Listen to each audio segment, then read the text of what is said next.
যারা মাশরুম খেতে পছন্দ করে না তাদেরকে আপনারা একবার এইভাবে মাশরুমে রান্না করে খাওয়াবেন, আর তারা কিন্তু বারবার বলবে এই মাশরুমটাই খাবো।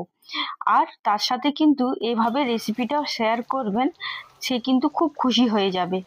আর এটা খেতে কিন্তু অসাধারণ লাগে। অনেকে মাশরুম খেতে পছন্দ করে, আবার অনেকেই করে না। এখানে আমি মাশরুমটাকে ভালো করে জলে ধুয়ে নিয়েছি, তার সাথে আমি এইভাবে লম্বা লম্বা করে চপ করে নিয়েছি। যেটা বড় ছিল সেটা টুকরো করে নিয়েছি, আর যেটা ছোট সেটা কোনো চপ করিনি। আর এখানে আমি মিডিয়াম সাইজের দুটো পেঁয়াজকে ভালো করে ব্রেস্তা করে নিয়েছি, আর ওই একটা মিক্সি বাটিতে অ্যাড করে তার সাথে ৬-৭টা রসুন কুচি, আদা আর দুটো কাঁচা লঙ্কাকে ভালো করে মিহি করে আমাদেরকে এখানে একটা পেস্ট তৈরি করে নিতে হবে। এরপর যে মাশরুমটা আমরা কেটে রেখেছিলাম সেটাতে এই পেস্টটা অ্যাড করব, আর তার সাথে আমি এখানে ১ কাপ দই নিয়েছি। দইটা কিন্তু ফ্রেশ দই, টক হলে হবে না। এরপর ১ চামচ কাশ্মীরি রেড চিলি পাউডার, ১ চামচ হলুদ গুঁড়ো আর ১ চামচ ধনে গুঁড়ো অ্যাড করব, আর ১ চামচ জিরে গুঁড়ো অ্যাড করে ভালো করে হাতের সাহায্যে আমরা এটাকে মেখে নেব।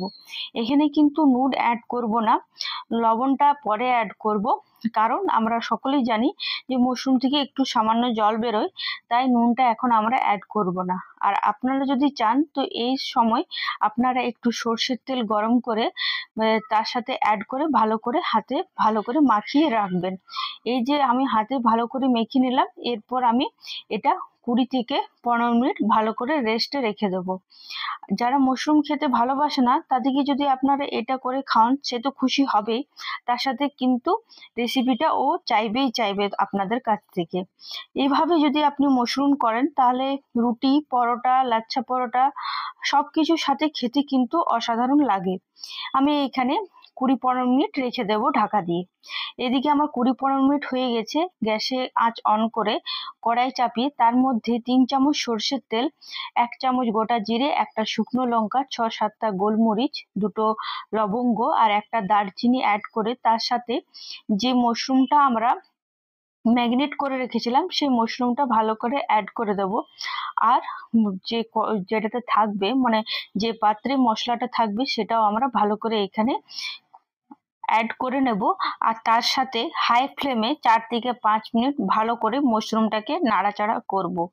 আপনারা কে কে মাশরুম খেতে ভালো একদমই বাসেন না, আর কে কে খেতে খুব ভালোবাসে, কার কার মাশরুম ফেভারিট অবশ্যই আমাকে কমেন্টে বলবেন।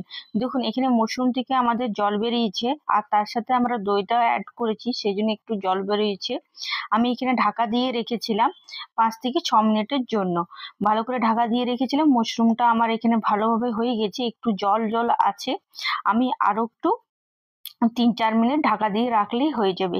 এরপর আমি এরপর থেকে একটু ধনেপাতা কুচি অ্যাড করে দেবো, আর ৩-৪ মিনিটের জন্য ঢাকা দিয়ে রেখে দেবো। আমার এখানে ৩-৪ মিনিট হয়ে গেছে। দেখুন এখানে যে জলটা ছিল সেটা কিন্তু কমে গেছে, আর একটু মাখা মাখা গালাগা হয়ে এসছে। আশা করি আপনারা বুঝতে পারছেন। আর আপনারা কে কোথা থেকে আমার ভিডিও দেখছেন অবশ্যই কমেন্টে জানাবেন। আমি তো আগে লবণ অ্যাড করিনি, তাই এইখানে আমি লবণ অ্যাড করে দিলাম। লবণটা আপনাদের নিজেদের মতন অ্যাড করবেন। আর উপর থেকে আপনারা একটু গরম মশলা অ্যাড করতে পারেন, আমি কিন্তু আর গরম মশলা অ্যাড করিনি। এভাবে ভালো করে নাড়াচাড়া করব, আর ২-৩ মিনিটের জন্য ঢাকা দিয়ে রেখে দেবো গ্যাসের আঁচ অফ করে। এরপরে আমার রেডি হয়ে যাবে।